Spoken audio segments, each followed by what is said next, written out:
Assalamualaikum warahmatullahi wabarakatuh. Perkenalkan, nama saya Dendi Putra Adrian dengan NIM 20042198. Di sini saya akan menjelaskan tentang teori representatif yang akan saya bacakan untuk memenuhi syarat remedial tugas CBL. Untuk yang pertama, kemunculan teori representatif birokrasi karena adanya konsep demokrasi yang berlawanan dari konsep birokrasi. Oleh karena itu, untuk menemukan titik tengah antara representatif demokrasi dan birokrasi, di mana terdapat dua hipotesis, yaitu demokrasi memerlukan dukungan birokrasi yang mapan agar dapat berkembang dan bertahan dalam lembaga-lembaga negara. Kedua, jika peran dan fungsi birokrasi terlalu kuat, maka demokrasi akan terhenti. Maka dari itu, birokrasi harus mengadaptasi kedua hipotesis tersebut atas dasar kepentingan publik.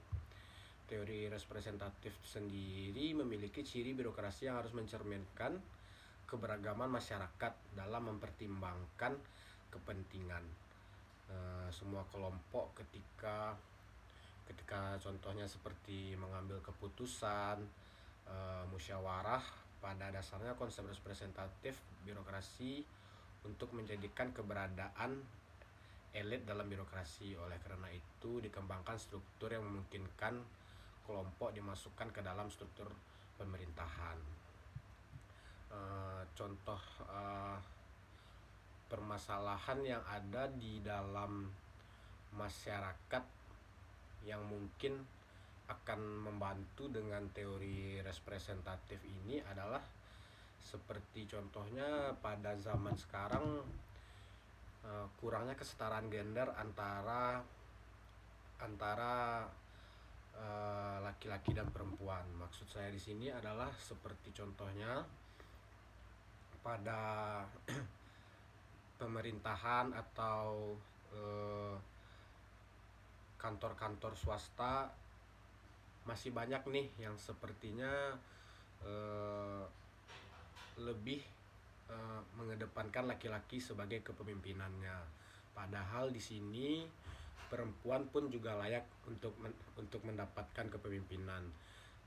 Dan saya tadi juga sempat membaca faktanya ternyata di lingkungan pemerintahan ternyata perempuan masih banyak yang stuck pada eselon 2, padahal perempuan ini juga banyak. Padahal pada data kementerian, sejumlah kementerian mengungkap bahwa prestasi ASN itu lebih banyak dari perempuan, tapi kerap kali lebih unggul dibandingkan laki-laki. Tapi pada kenyataannya pada kantor-kantor pemerintahan tersebut memang masih diunggulkan oleh laki-laki. Mungkin sebabnya karena persepsi masyarakat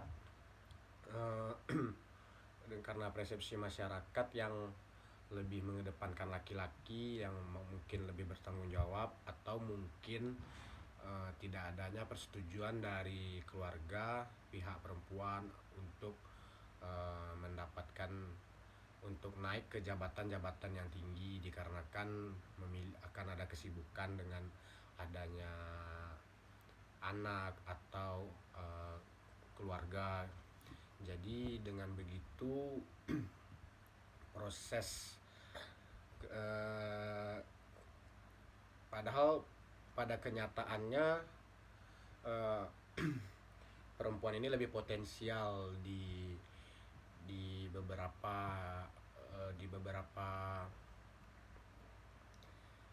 beberapa pekerjaan tertentu dan sangat bisa diapresiasi untuk mendapatkan jabatan-jabatan tersebut. Jadi dalam literatur teoritik, konsep birokrasi representatif ditawarkan dalam bentuk ideal birokrasi yang keragaman unsurnya mewakili bahkan mencerminkan pluralitas publik yang dilayani. Jadi semakin baik keterwakilan dalam unsur birokrasi dalam merespon ragam kebutuhan masyarakat. Literatur teori birokrasi representatif juga mengingatkan keterwakilan yang dimaksud mencakup identitas gender, ras, suku, dan lain-lain. Riset ini membatasi hanya dengan pada representatif berbasis identitas gender dan argumen kesetaraan. Dan itu saya tadi membaca dari teori yang disampaikan oleh Solden. Jadi dapat disimpulkan di Indonesia sendiri penerapan birokrasi dalam pengisi jabatan birokrasi yang memiliki latar belakang sosial yang berbeda bisa mempengaruhi kebijakan dalam program yang dirumuskan sehingga menghasilkan kebijakan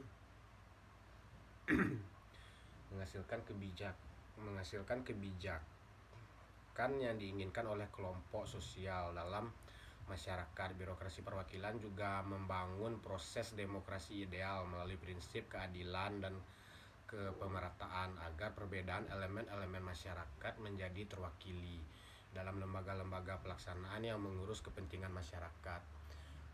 Mungkin sekian yang dapat saya sampaikan dari teori-teori representatif untuk memenuhi remedial tugas CBL. Mohon maaf jika ada kata salah. Wabillahi taufik wal hidayah. Wassalamualaikum warahmatullahi wabarakatuh.